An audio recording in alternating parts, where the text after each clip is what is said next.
Recently, Ziebart captured a day in the life of 4 moms living near Motor City, Detroit.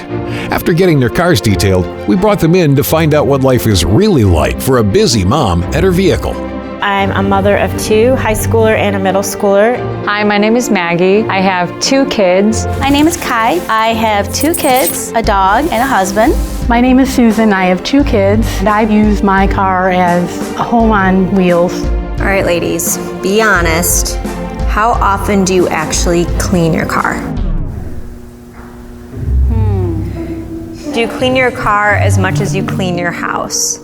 No. No time. No. No time. No time. But I probably spend more waking hours in the car than I do in my house. And you have a purpose. You're going Right. to your place and you're coming back. Takes you from point A to point B. Yeah, so when you get in your car, you're just focused on, okay, where do I need to be and when? Where at home, I see stuff, I clean it right away.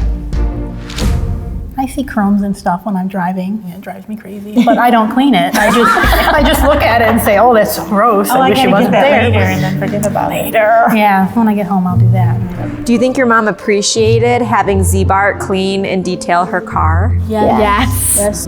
And she wanted to clean it up before giving it to Ziebart. And I was saying, why do you want to clean the car up before giving it to Ziebart?